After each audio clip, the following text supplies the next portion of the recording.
A paz do Senhor para todos. Sentem-se, por favor. Eu estou imensuravelmente grato e feliz pela oportunidade de retornar a essa igreja, a Assembleia de Deus em Vila Alpina, presidida por um homem sensato, espiritual, que tem sensibilidade divina para poder tomar decisões, um pastor bíblico, né? O que é muito raro hoje, muito raro, e esta igreja já há décadas desfruta desta benevolência divina. Obviamente que eu me refiro ao pastor Antônio Larente, que preside sobre nós. Louvo a Deus pela senhora sua esposa, a pastora guerreira, pela vida dos filhos, pastor Antônio Carlos Larente, Sérgio José Larente, Ricardo José Larente. Temos os vice-presidentes, né? Paulo e tantos outros, coordenador da EBOM, evangelista Osvaldo. São muitos, né? Amigos que eu fiz, Carlos França.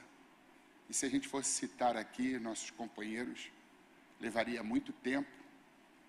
Mas eu quero aqui trazer um abraço da Assembleia de Deus em Parque Esplanada, na cidade de Embu das Artes, à presidência dessa casa, e a todo o colegiado, e a toda a membresia, representações do campo, fizeram brilhantes apresentações aqui para a glória de Deus.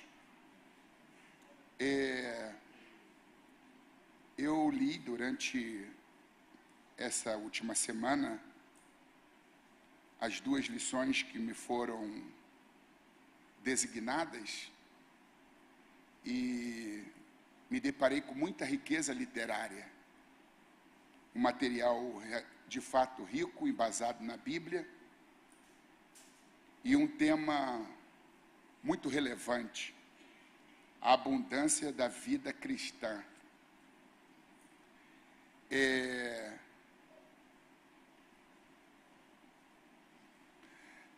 Ficou reservada a lição de número 3, capítulo 3, porque a revista assumiu um formato de livro, e a lição de número 4, das páginas 39 a 66, abundância no envolvimento com a Igreja de Deus.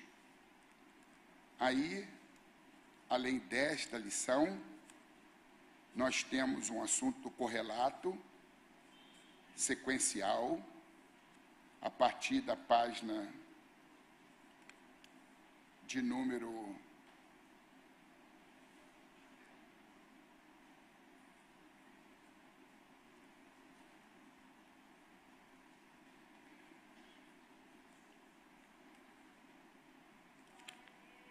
67, buscando a abundância no conhecimento de Deus.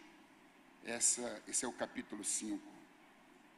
São só assuntos relevantes. Capítulo 4, a abundante visão da obra missionária. O modelo da igreja de Antioquia. O pastor Larentes, ele disse: queremos ouvir tudo de Deus, e Deus colocou um texto bíblico no meu coração.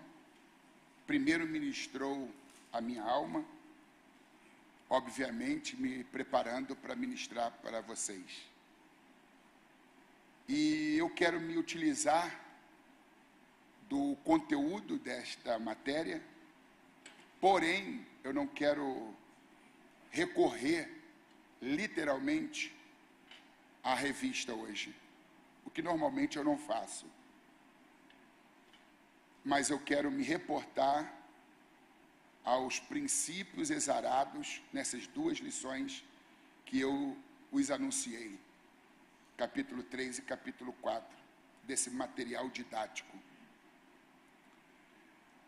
Nós vamos usar a carta magna. Abram, por favor, em Lucas, capítulo de número 10, versículos 38 ao 42. Vou contar apenas com a reverência do coração dos irmãos. E se o nosso líder nos permite, vocês continuarão sentados, ainda que ler a Bíblia de pé é um bom costume, é bíblico, está lá em Esdras, Neemias, todo o povo lia a Bíblia de pé, mas a reverência ela tem muito mais a ver com a interioridade do ser do que com a postura corporal. Marta e Maria. Lucas 10, versos 38 ao 42. E aconteceu que, indo eles de caminho, entrou em uma aldeia, e certa mulher, por nome Marta, o recebeu em sua casa. E tinha esta uma irmã chamada Maria, a qual, assentando-se também aos pés de Jesus, ouvia a sua palavra. Marta, porém, andava distraída em muitos serviços. E aproximando-se, disse: Senhor, não te se dá de que a minha irmã me deixe servir só? Dize-lhe, pois, que me ajude. E respondendo Jesus, disse-lhe: Marta, Marta, estás ansiosa e afadigada com muitas coisas, mas uma só é necessária, e Maria escolheu a boa parte. Eu quero aqui ressaltar algumas expressões nesse texto: aos pés de Jesus, ouvia a sua palavra, andava distraída em muitos serviços, estás ansiosas e afadigada, Maria escolheu a boa parte. Mantenham suas Bíblias abertas nesta referência bíblica, e eu quero aqui subordinar a minha fala não só ao texto lido, mas também a um tema. Ministério não é o que nós fazemos para Deus, é o que Deus faz através de nós. Diga comigo: ministério não é o que nós fazemos para Deus, é o que Deus faz através de nós. Agora eu quero usar um subtítulo. Ouçam-me primeiro. Não confunda atividade na igreja com relacionamento com Deus. Diga comigo: não confunda atividade na igreja com relacionamento com Deus.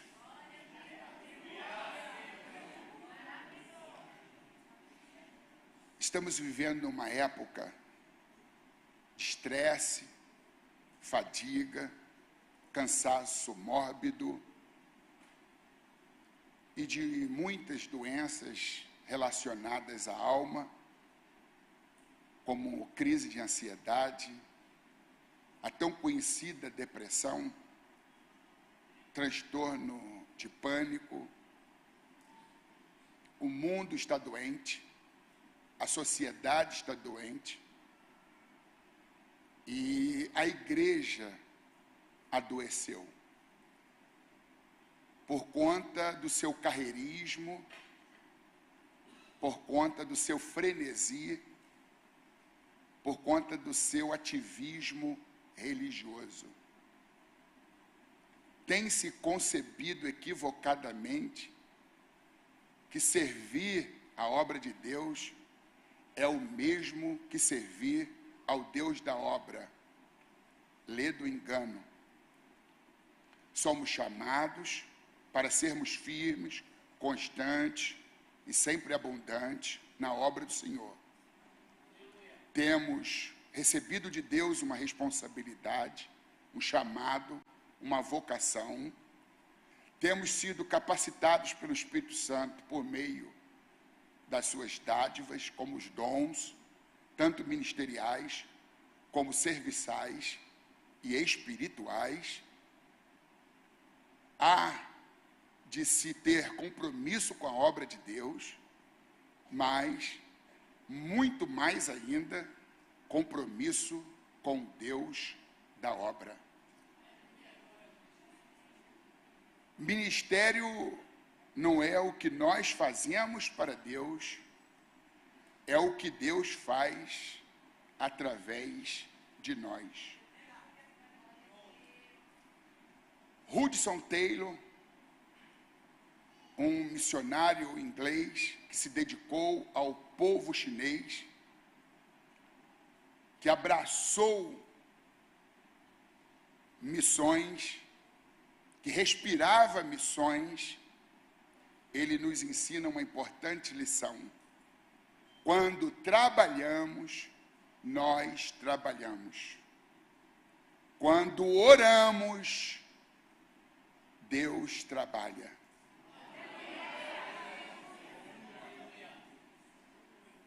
Às vezes, como Pedro, nos frustramos. Atiramos redes a ermos, à direita, à esquerda, na vanguarda, retaguarda.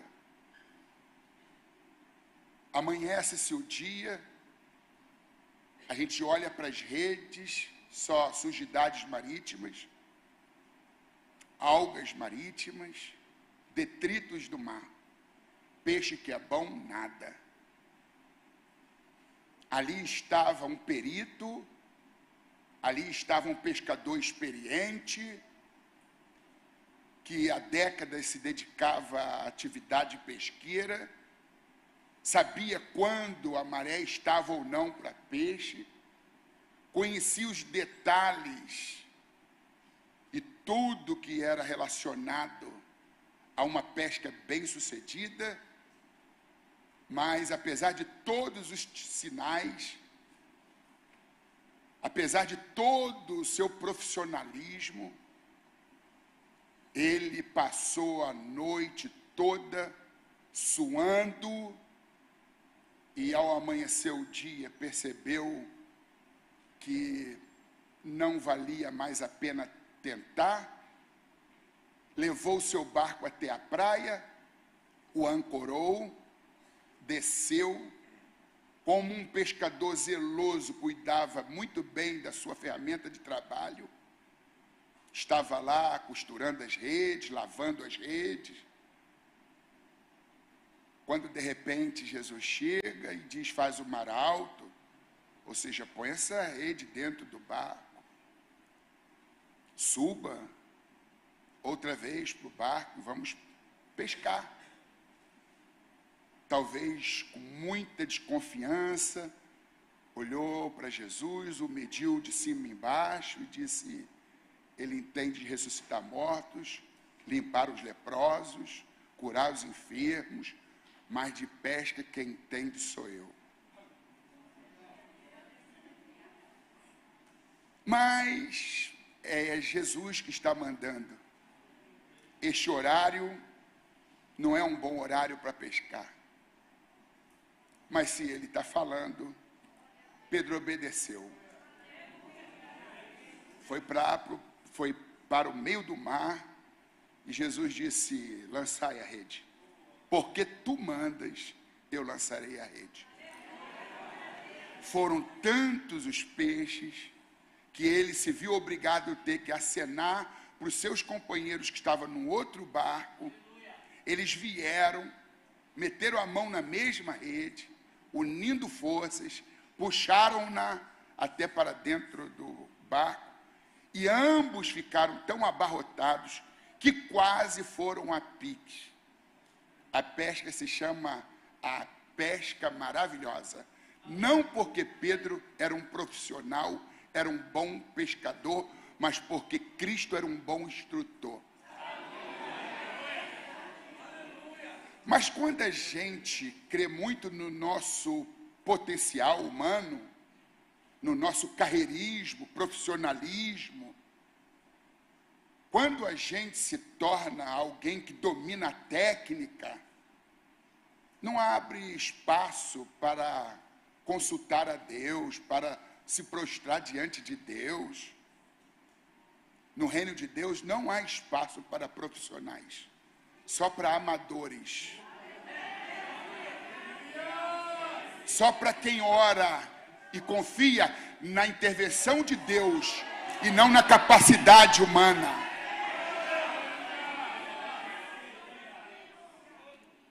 Não há espaço para autossuficiência, só para a suficiência do alto.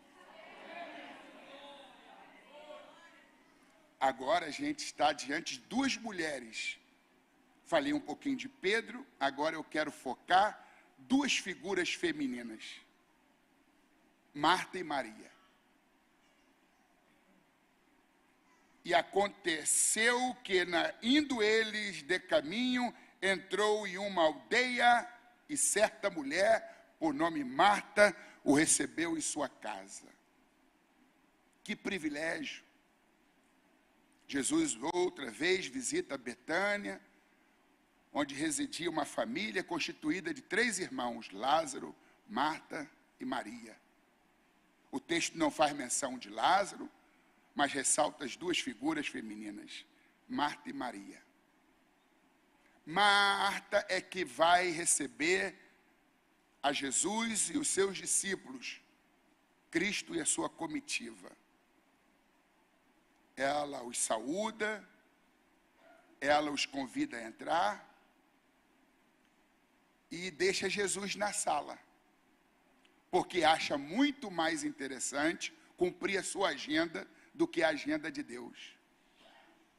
Vai para o interior da casa e deixa Jesus com os seus discípulos na sala. Tem gente que não consegue explorar as oportunidades. Está tão focado na obra que deixou Deus da obra sem companhia. Maria percebeu e disse: eu sou cumpridora dos meus deveres, eu tenho também as minhas atividades, minhas tarefas, sou uma mulher responsável, mas olha, se Jesus chegou, a atenção é só para Jesus. Eu cuido dos meus afazeres depois, eu vou me desdobrar, mas eu não vou deixar essa oportunidade passar em branco.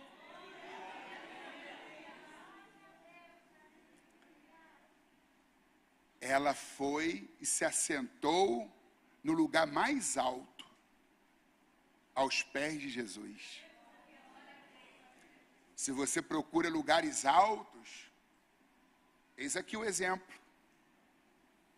Sente-se aos pés de Jesus.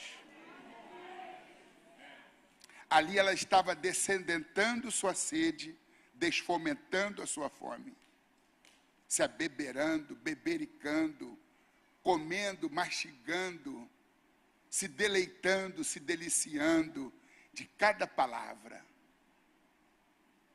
Marta é uma boa ela é uma boa anfitriã, está preocupada de servir o hóspede, mas Maria é uma verdadeira adoradora. Enquanto Marta está preparando comida para Jesus, Jesus está servindo comida para Maria. Qual é a comida que você mais aprecia? Talvez Marta tivesse grandes dotes culinários. Talvez tivesse aquela perícia na ponta dos dedos para não salgar a comida, para colocar aquele tempero apetitoso, palatável. Mas a comida que Jesus serve, não há paralelo na história. Ah, eu deixaria minha comida para comer a comida de Jesus.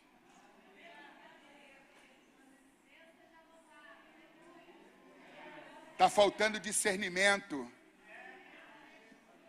A gente precisa abrir mão da nossa agenda para a gente viver a agenda de Deus. Eu não sei quando Jesus vai voltar, e às vezes leva-se um tempo relativamente longo para que Ele nos visite. Eu vou largar tudo e também vou me assentar aos pés de Jesus, como minha irmã Maria fez. Não, mas ela fica na bronca. Que negócio é esse? Estou aqui suando. Olha só tanta coisa. E eu estou me desdobrando, fazendo a minha parte, a parte de Maria. Não, isso não vai ficar assim. Ela fica na bronca. A Bíblia diz que Maria está aos pés de Jesus, mas Marta andava distraída com muitos serviços. Jesus diz sobre Marta: estás ansiosa e afadigada, estressada. A revista fala de vida abundante. Maria sabe o que é vida abundante. Marta não. Marta só conhece a vida estressante. É fadiga, ansiedade e distração. Esbaforida, sua, se cansa, se exaure, se debilita. É um corre-corre. Não dá para perceber Jesus quando se está com pressa. E nem orar com pressa, porque a pressa é a morte da oração. Tanta gente com pressa, não vê os sinais, não percebe os sinais. A ansiedade, a preocupação, o frenesi, o carreirismo. É a obra, é a obra, é a obra importante. Mas, em primeiro lugar, está o Senhor da obra. Não confunda a atividade da igreja com relacionamento com Deus. Servir a obra de Deus não significa servir ao Deus da obra. Ativismo é quando as atividades são mais importantes do que a essência. Ativismo é quando eu sou cara, eu trabalho muito, eu estou à frente de tudo. Marta. Marta nos ensina que há um cristianismo operacional, o cristianismo das atividades, das realizações, cumprimento de prazos, do esforço humano, da dedicação humana. Maria nos ensina o cristianismo relacional. Ambos são importantes. Nós precisamos apenas encontrar o ponto de equilíbrio, que se resume numa frase: como ser Maria no mundo de Marta.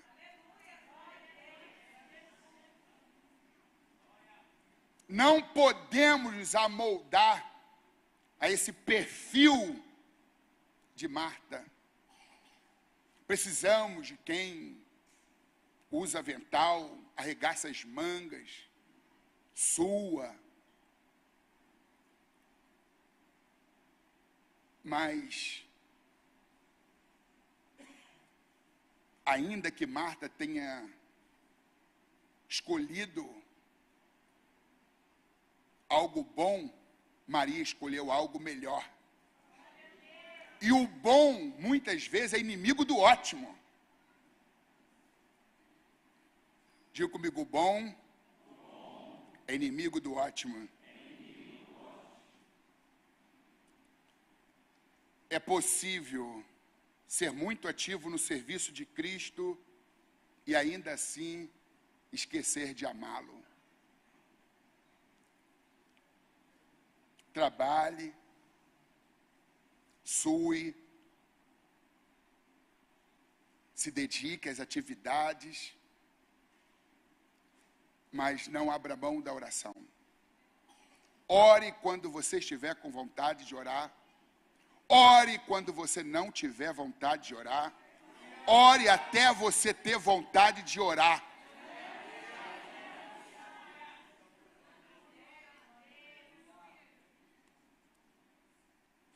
Meus irmãos, ouçam-me. Abandone o seu quarto de oração e a sua vida entrará em declínio. Como está a sua vida com Deus? Como está a sua vida de oração? Estar pouco com Deus é fazer pouco de Deus. O que é mais importante para você do que estar aos pés de Jesus?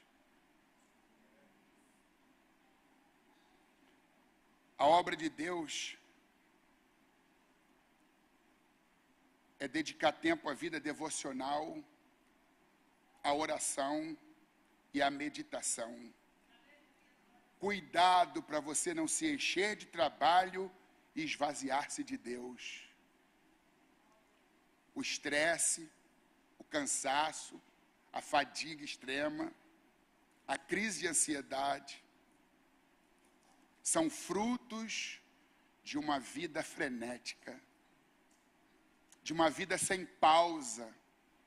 A música tem pausa, a vida tem pausa. Nós precisamos fazer a obra de Deus, mas no ritmo de Deus. Diga comigo, diminuindo o ritmo para estar com Deus. Você não para. Você está sempre correndo. Você sofre de síndrome de Marta. Está distraído, distraída, ansioso, ansiosa, afadigado, afadigada. É difícil ver Jesus quando se está com pressa.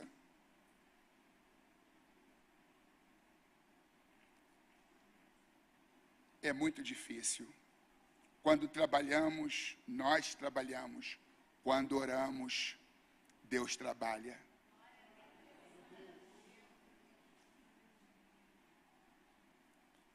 Pare de trabalhar um pouco para Deus e deixa Deus trabalhar através de você. Talvez você esteja numa estrada errada, e nenhuma estrada errada vai te levar ao lugar certo. Talvez você precisa amolar o teu facão, o teu machado. Eu era jovem, eu estava participando do Congresso Interestadual de Mocidade, na nossa sede nacional, lá em Madureira.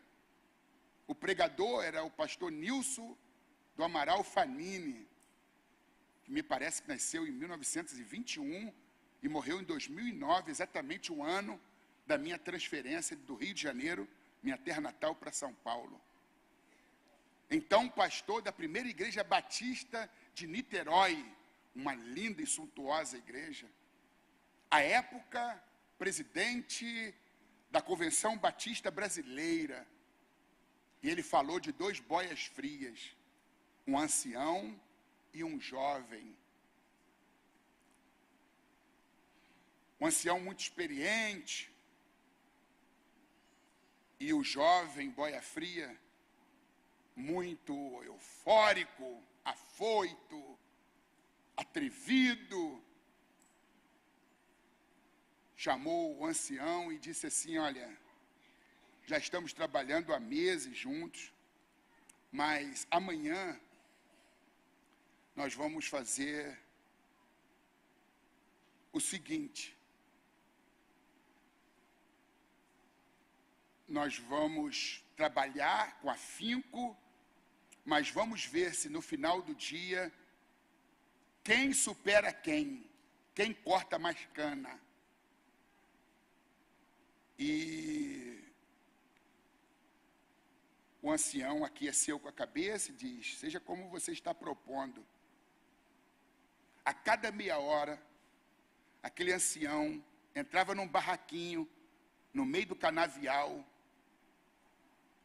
ligava o esmeril, ouvia-se um som, e ele amolava o facão durante 2, 3 minutinhos, retornava para a atividade, mais 30 minutos, 40 minutos cortando cana, voltava para o barraquinho, ligava o esmeril, amolava o facão, retornava à atividade, e aquele moço dizia assim: esse velho está parando toda hora, eu não vou parar, porque eu fiz uma aposta e eu vou provar que eu cheguei quase agora, sou jovem, mas eu vou dar lição de produtividade para esse velho. 5 horas da tarde encerraram as atividades, e quando olharam para ambos os montantes, do jovem e do veterano, o do veterano tinha 3 vezes mais a quantidade de cana cortada do que do jovem. E ele ficou boquiaberto e disse: como pôde? Tu parava a cada meia hora e eu não parei. Me dediquei esbaforidamente à minha atividade. Ele diz: o segredo está em amolar o facão. O esmeril é a oração. Tem muita gente colocando muita força, porque se o machado, o facão, a ferramenta não tiver corte, você vai usar mais do humano do que do espiritual, do que o divino. E o que toca a obra de Deus não é o profissionalismo, não é a competência, é a dependência. Quanto tempo faz que tu não entra no barraco? Quanto tempo faz que tu não liga o esmeril? Quanto tempo faz que você está com o facão cego? Reclamando: eu suo, eu pesco a noite toda e nada eu pego, nada apanhamos. Claro. Você precisa depender de Jesus. E quando Jesus chegar e dizer: vai para o mar alto, ouça-o, obedeça-o, e o seu barco ficará abarrotado de peixes.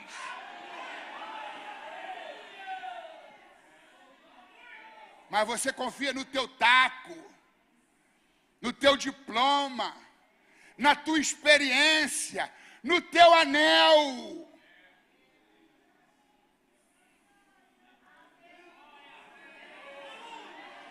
Está na hora de você se curvar.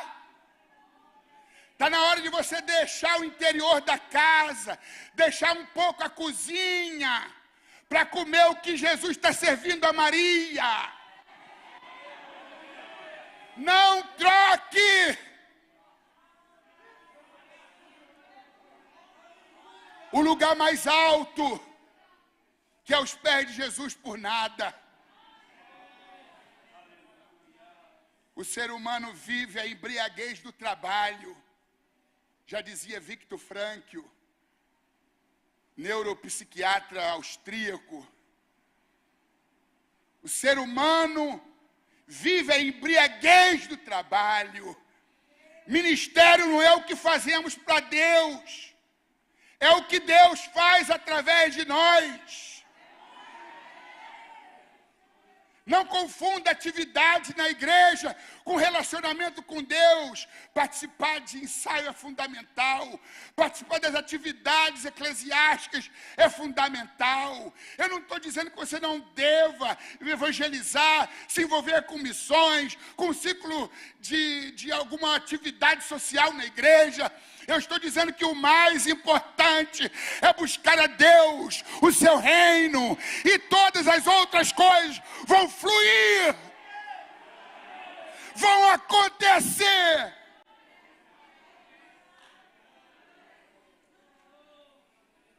Temos estado ocupados demais. Diga comigo, temos estado ocupados demais em cortar cana, que não reservamos tempo para molar, tempo para afiar o facão.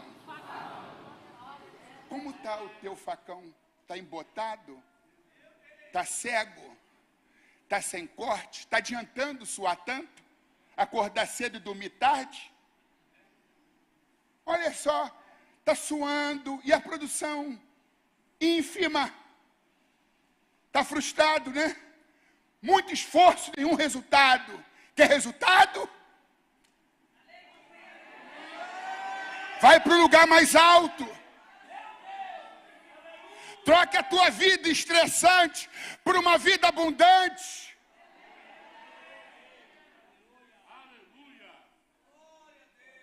16º presidente dos Estados Unidos, Abraham Lincoln, tem uma frase que diz: para cortar uma árvore com rapidez, gaste o dobro do tempo amolando o machado. Diga comigo, para cortar uma árvore com rapidez, gaste o dobro do tempo amolando o machado. Aí você marca uma reunião, mas você não marca o encontro com Deus. Eu sei presidir, eu sei conduzir. Hora que fica mais fácil. Amola o facão. Quando chegar naquela reunião, vai fluir. Deus vai deter os resistentes, os contrários. Adicione oração. Eclesiastes 10:10. Se vocês puderem ler, eu vou ler na NVT, nova versão transformadora, que não é muito usual. Mas leia na sua tradução NVI, edição revista e corrigida. Eclesiastes 10:10. Trabalhar com um machado sem corte exige muito mais esforço. Portanto, afia a lâmina. Este é o valor da sabedoria. Ela o ajuda a ser bem-sucedido. Em vez de usar mais força, ore mais. Afie a lâmina. Porque se o machado, o facão não tiverem corte, estiverem embotados, você vai ter que botar mais força, vai exigir mais força, desprendimento de energia, você vai se estafar, você vai se exaurir, você vai se tornar ansioso, você vai ficar fadigado, você vai viver estressado. Não é essa a vida que Deus tem para você. A vida que Deus tem para você não é vida estressante, é vida abundante.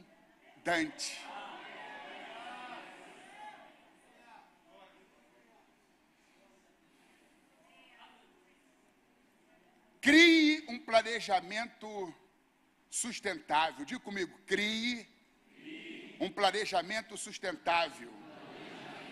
Tenha por hábito, diga, tenha por hábito, se fazer uma pergunta: será que o ritmo em que eu estou fazendo a obra de Deus não está destruindo a obra de Deus em mim? Será que o ritmo que eu estou fazendo a obra de Deus não está destruindo a obra de Deus em mim? Será que o ritmo que eu estou fazendo a obra de Deus não está destruindo a obra de Deus em mim? Está lá Moisés, capítulo 18 de Êxodo, versículos 13 ao 22, atendendo o povo de manhã até o entardecer. Não havia, como nós vemos hoje, nas repartições públicas, privadas, essa lei da acessibilidade, da prioridade, uma fila específica para idosos, portadores de deficiências físicas ou de necessidades especiais, lactantes e grávidas. Então, a multidão, debaixo de um sol a pino, num deserto inóspito, esperando a sua vez. As pessoas se desidratavam na fila. As pessoas sucumbiam na fila. E está Moisés centralizando tudo, porque existem 3 tipos de liderança: centralizadora, que tem gente que gosta de centralizar, tudo converge em torno dele, porque sem ele nada, ninguém poderá fazer.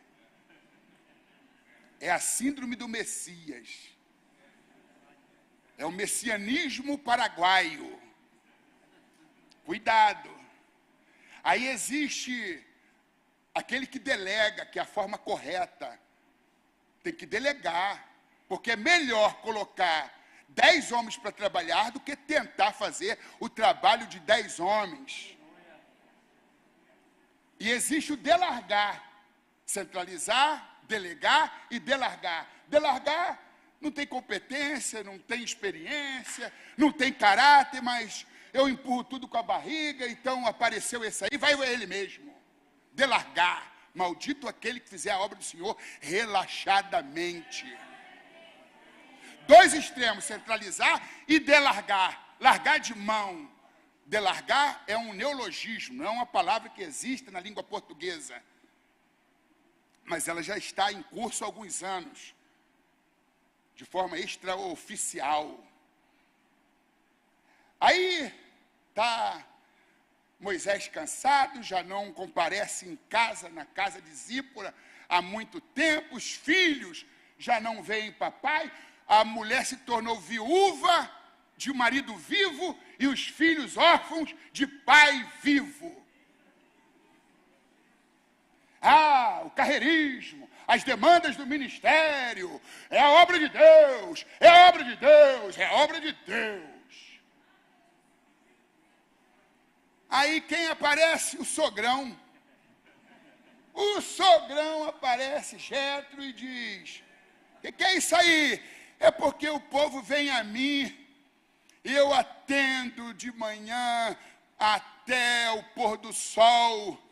Sabe o que ele diz? Não é bom o que tu fazes. A minha filha vai ficar viúva, maldito. Quem vai criar os teus filhos sou eu. Não é bom o que fazes. Delega isto. Constitua homens capazes. Porque ele não pode ser incompetente. Não pode delargar. Tem que saber para quem tu está confiando o ministério, a obra de Deus. Você tem que ser zeloso. Homens de verdade. Não pode ser pusilânimes, mentirosos.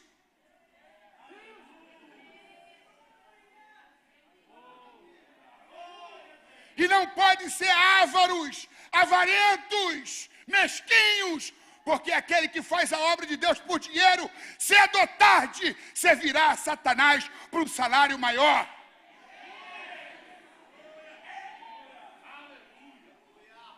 Constitua representantes de 100, de 1000 e parece de 10. 10, 100 e 1000. E as questões mais complexas, vocês tragam a mim.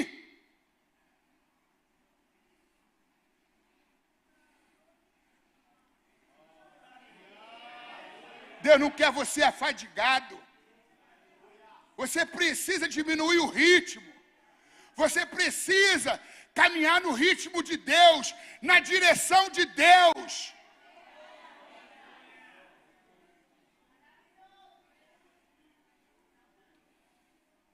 Quando trabalhamos, nós trabalhamos. Quando oramos, Deus trabalha.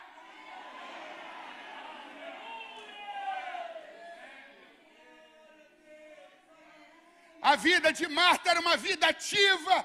A vida de Maria era uma vida contemplativa. Tem que se abrir espaço para intimidade com Deus, para comunhão com Deus, para adorar a Deus.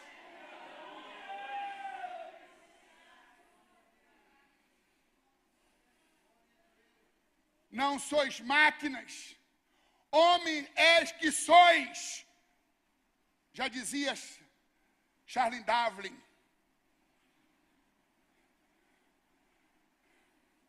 Não sois máquina, homens é que sois.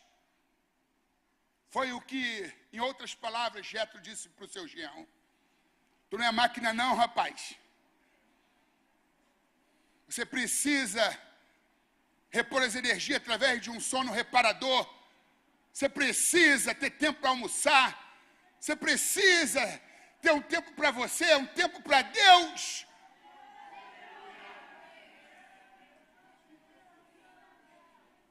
Não sois máquina, homens és que sois.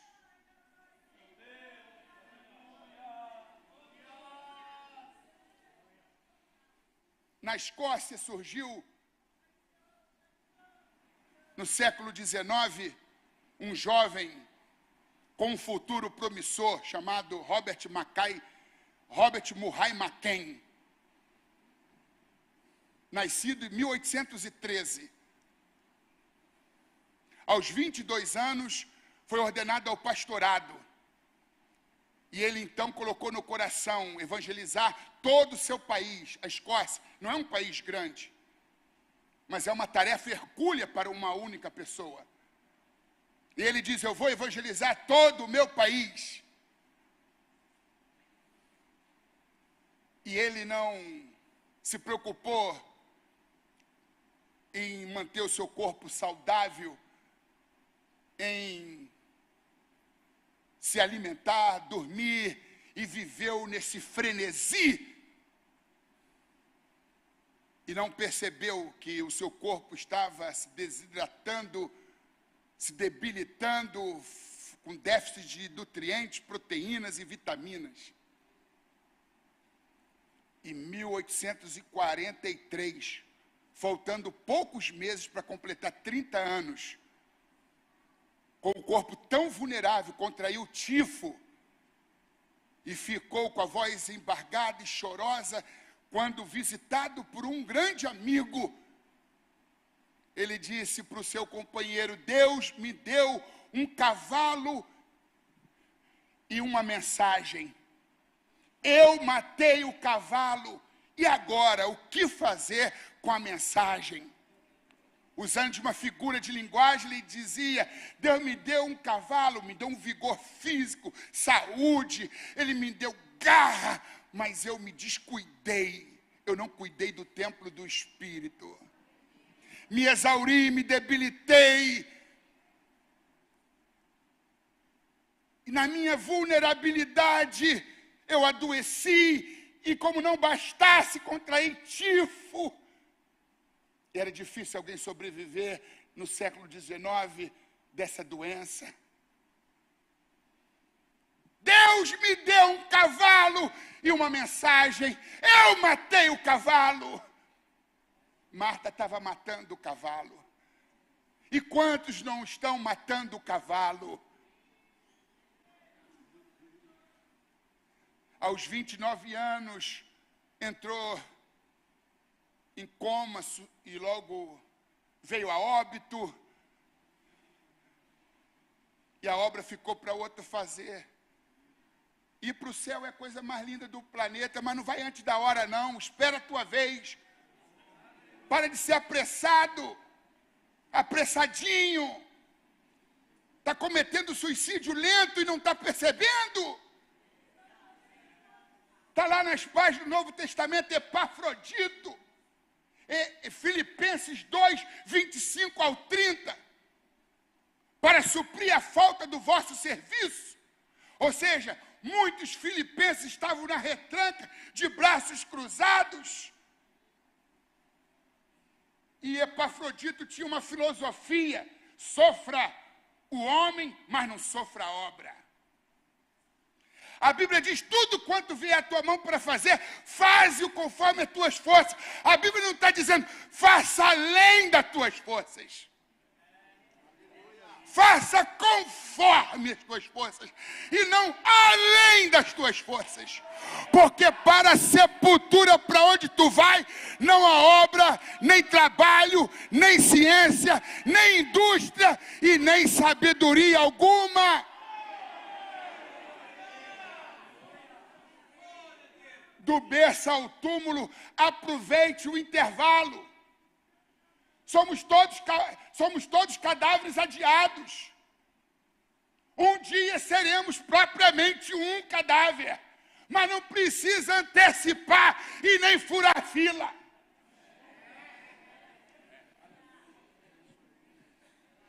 Eu já vi furar fila de banco. O carreirismo, o cansaço, a ansiedade lhe rouba a razoabilidade. Você se mata sem perceber. Você compromete a família, você compromete tudo e não percebe. Você compromete até a tua comunhão com Deus, em nome da obra. Não, em nome do Senhor da obra. Ministério não é o que fazemos para Deus, é o que Deus faz através de nós. Falando de Epafrodito, Paulo diz: Epafrodito não fez caso da própria vida. Antes, para suprir a falta do vosso serviço, ele fez a parte dele e fez a parte dos outros. E o resultado: estafa, estresse, adoecimento. E ele fala que quase veio a óbito. Epafrodito quase morreu. E Deus se apiedou dele, e não somente dele, mas de mim, para que eu não tivesse tristeza sobre tristeza. Deus interveio. Muitos estão aqui porque Deus está intervindo. Mas até quando vai tentar o Senhor, seu Deus? Até quando? Está com 60 anos, nunca fez um exame de próstata. Por causa do tabu, do tradicionalismo.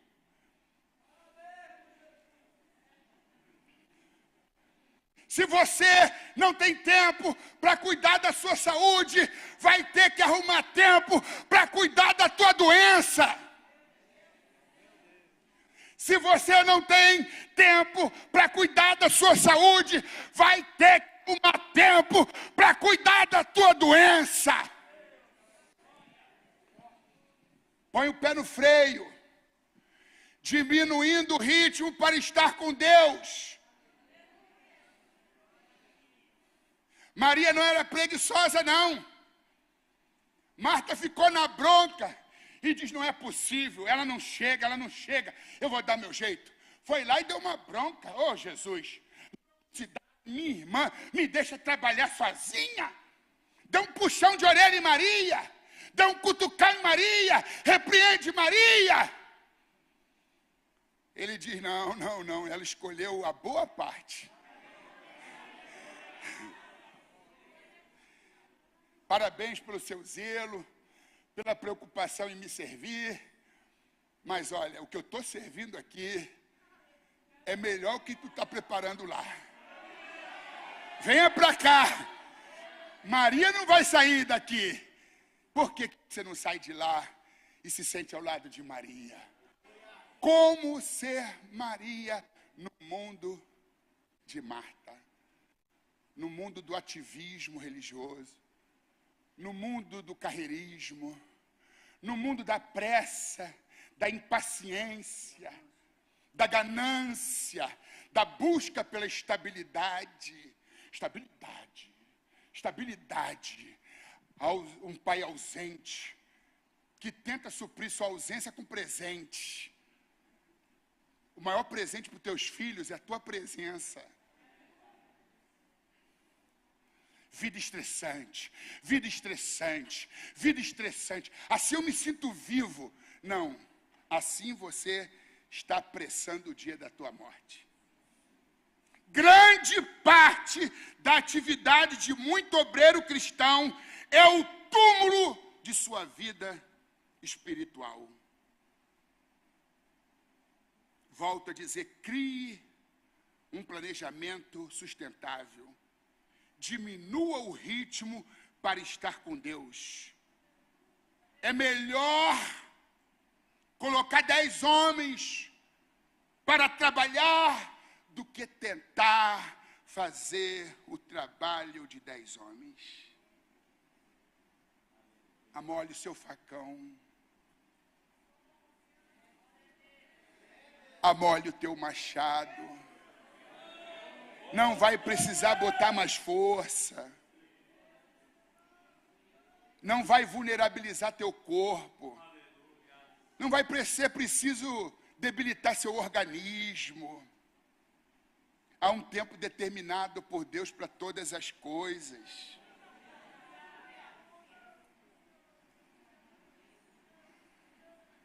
Aprenda a viver no ritmo de Deus. Saia desse ritmo febril, adoecedor, insalubre. Cuidado para você não se encher de trabalho e se esvaziar de Deus. Dê importância, o devido valor à oração.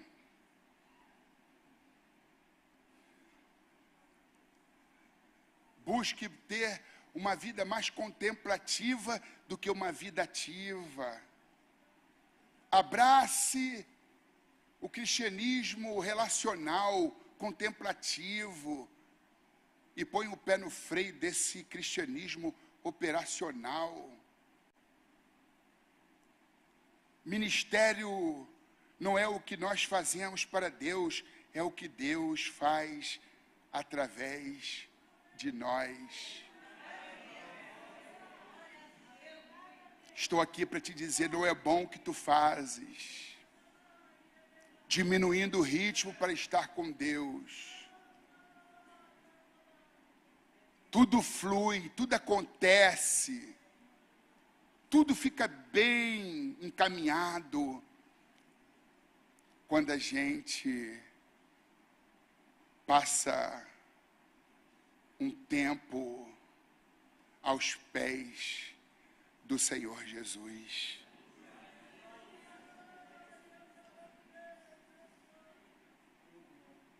Enquanto Maria estava sentada aos pés de Jesus, ouvindo a sua palavra, Marta andava distraída.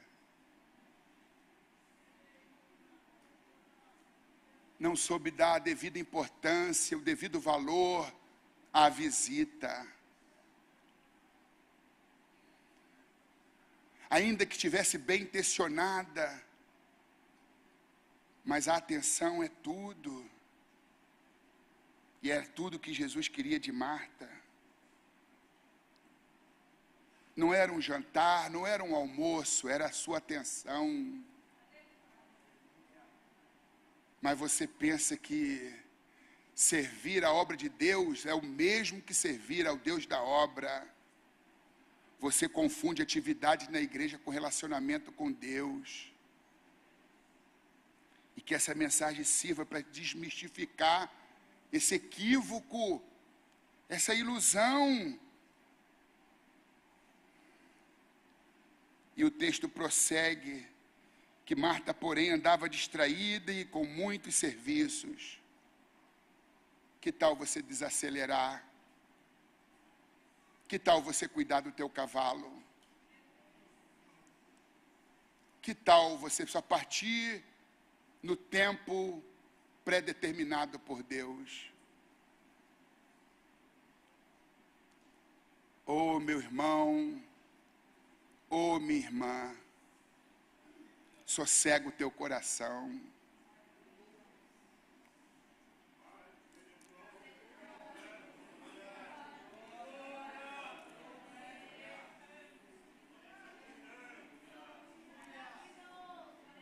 Ah, porque eu estou ansioso, eu estou com pressa,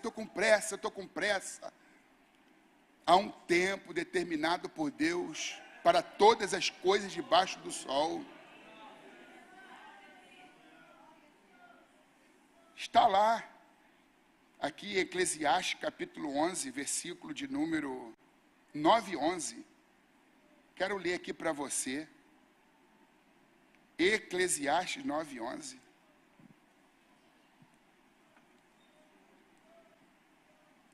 Atente para essa palavra aqui. Eclesiastes 9 e 11. Voltei-me e vi debaixo do sol, que não é dos ligeiros. Ele voltou e viu porque desacelerou. Se estivesse com pressa, não teria visto nada. 9:11 de Eclesiastes. Voltei-me e vi debaixo do sol, que não é dos ligeiros a carreira. O cara se preparou, treinou, mas estava confiando na sua performance, no seu preparo físico, no seu profissionalismo. Deus está dizendo, não é dos ligeiros a carreira, nem dos valentes a peleja. Porque se fosse, Golias teria vencido o menino Davi. E não o contrário, Davi venceu o gigante. Não é dos valentes a peleja, tampouco dos sábios o pão. Gente que estuda, corre atrás, corre na frente, e corre, e no fim do mês nem o pão básico, elementar, conseguiu. Porque não saiu da cozinha, de trás das máquinas, deixou Jesus sozinho na sala com seus discípulos e Maria. Faltou você lá.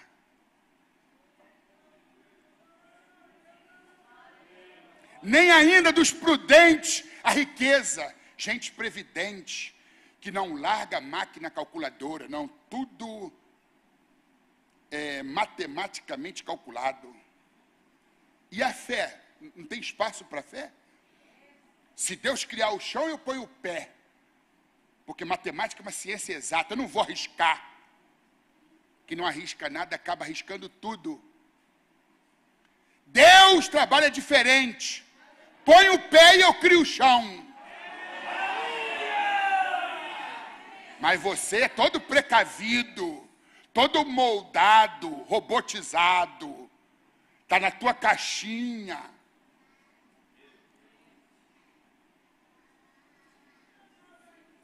A multidão está faminta, eu só tenho um lanche do menino aqui.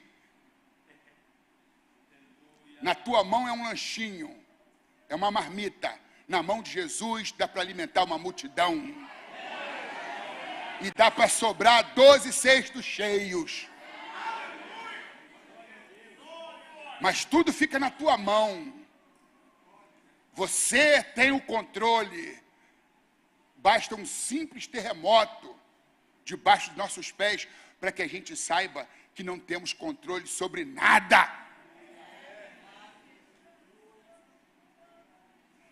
A vitória não é de quem corre, é de quem sabe esperar em Deus.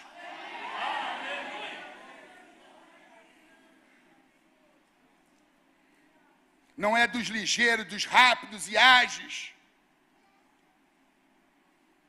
A corrida, a carreira, não são dos valentes, dos fortes e dos bravos. A peleja não são dos sábios, o pão não são dos prudentes, a riqueza, e nem dos entendidos e inteligentes, o favor. É um convite à dependência de Deus. É um convite para diminuir o ritmo.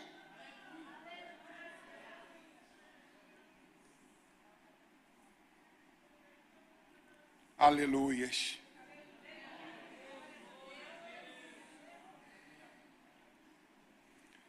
Não exagere na autossuficiência. Você pode tornar-se insuficiente. Toda a minha eficiência, sem a suficiência de Cristo, é pura deficiência. Diga comigo: toda a minha eficiência, sem a suficiência de Cristo, não passa de deficiência. Feche os seus olhos.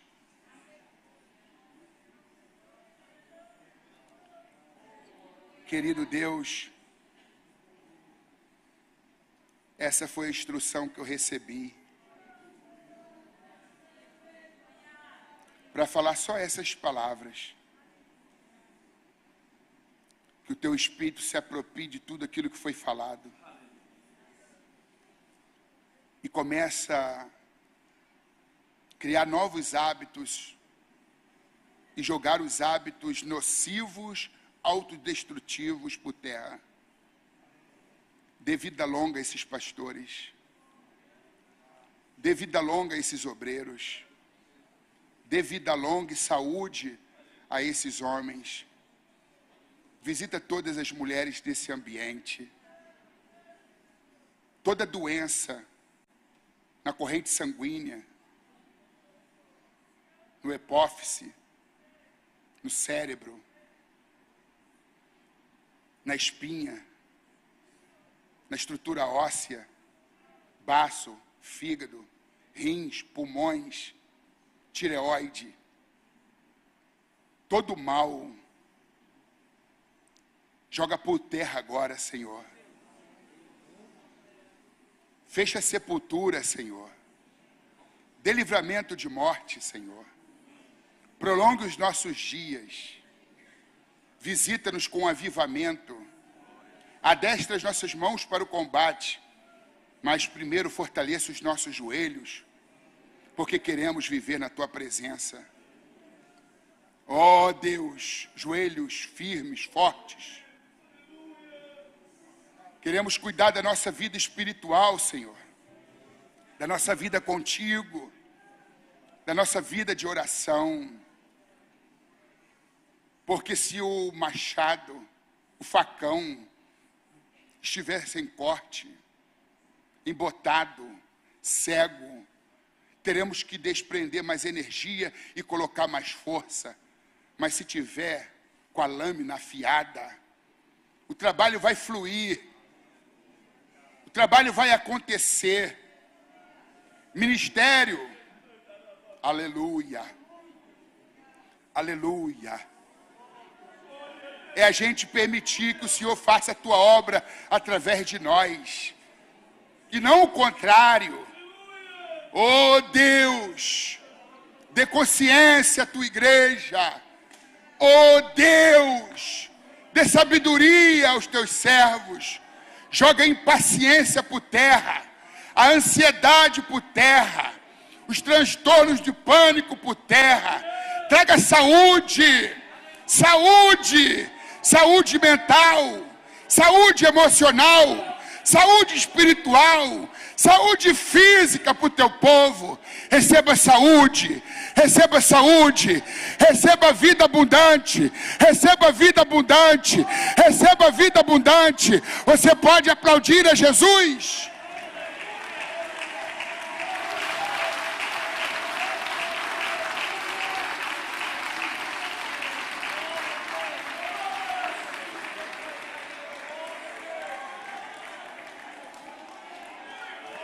Meus irmãos, adorem a Deus.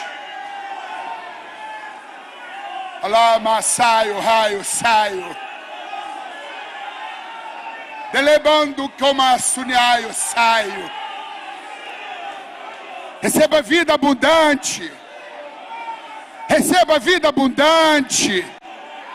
Receba vida abundante. Toda fadiga caia por terra. Toda distração caia por terra. Toda ansiedade caia por terra. Receba saúde. Que tu tenhas saúde. Que tu tenhas saúde.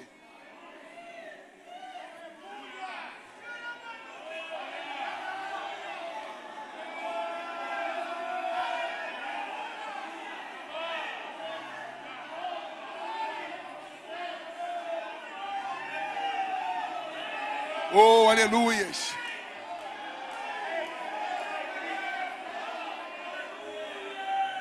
Essa igreja é sua, Senhor.